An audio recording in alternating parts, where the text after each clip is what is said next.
দেশে বজ্রপাতে গত ১ এপ্রিল থেকে ৮ মে পর্যন্ত ৩৮ দিনে ৭৪ জনের মৃত্যু হয়েছে।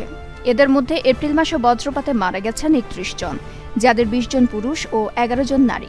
এছাড়া চলতি মে মাসের ৮ দিনে বজ্রপাতে মারা গেছেন ৪৩ জন, এদের মধ্যে ৩৪ জন পুরুষ ও ৯ জন নারী। গত ৩৮ দিনে বজ্রপাতে মৃতদের মধ্যে ৩৫ জনই কৃষক। স্বেচ্ছাসেবী সামাজিক সংগঠন save the society and thunderstorm awareness ফোরামের গবেষণা সেলের প্রতিবেদনে এমন তথ্য উঠে এসেছে। বৃহস্পতিবার সংগঠনটি এই প্রতিবেদন প্রকাশ করে। ষষ্ঠ উপজেলা নির্বাচনের প্রথম ধাপের ১৩৯টি উপজেলা নির্বাচনে চেয়ারম্যান পদে ভোট পড়ার হার ৩৬.১%।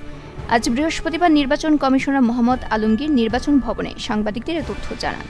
মোহাম্মদ আলমগীর জানান, গতকাল বুধবারের প্রথম ধাপে নির্বাচনে ৩৬.১% ভোট পড়েছে।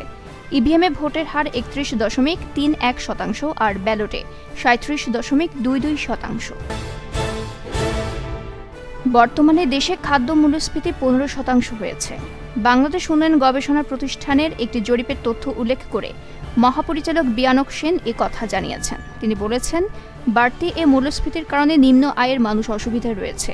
আজ বৃহস্পতিবার রাজধানীর আগারগাঁওয়ে বিআইডিএসে এক বই প্রকাশন অনুষ্ঠানে তিনি এই তথ্য প্রকাশ করেন। চট্টগ্রামের পতেঙ্গায় কর্ণফুলী নদীতে বিধ্বস্ত বিমানবাহিনীর প্রশিক্ষণ বিমানের আহত ২ বৈমানিকের একজন নিহত হয়েছেন। আহত অপর বৈমানিক চিকিৎসাধীন।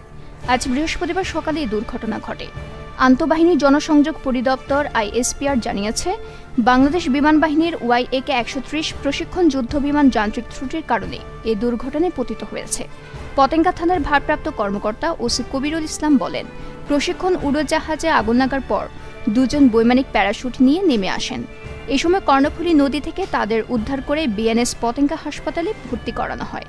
চিকিৎসাধীন অবস্থায় দুপুর ১২টার দিকে স্কোয়াড্রন লিডার অসীম জাওয়াদের মৃত্যু হয়। পররাষ্ট্রমন্ত্রী ড হাসান মাহমুদের সঙ্গে সাক্ষাৎ করেছেন বাংলাদেশ সফররত ভারতের পররাষ্ট্র সচিব বিনয় মোহন কোয়াত্রা।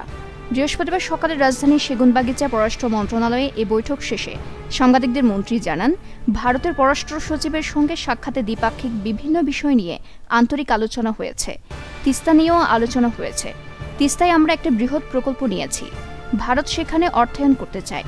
আমি বলেছি, তিস্তায় যে প্রকল্পটি হবে সেটা আমাদের প্রয়োজন অনুযায়ী হবে। আমাদের প্রয়োজন যেন পূরণ হয়। অনলাইন জুয়া, হুন্ডি প্রভৃতির কারণে মুদ্রা পাচার বেড়ে যাওয়ায় দেশ প্রচুর বৈদেশিক মুদ্রা হারাচ্ছে ও অর্থনীতি ক্ষতিগ্রস্ত হচ্ছে বলে জানিয়েছেন অর্থমন্ত্রী আবুল হাসান মাহমুদ আলী।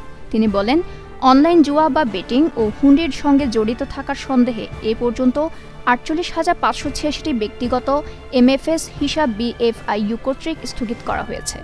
বৃহস্পতিবার জাতীয় সংসদের অধিবেশনে আওয়ামী লীগের সদস্য M আব্দুল লতিফের এক লিখিত প্রশ্নের উত্তরে অর্থমন্ত্রী এ কথা জানান।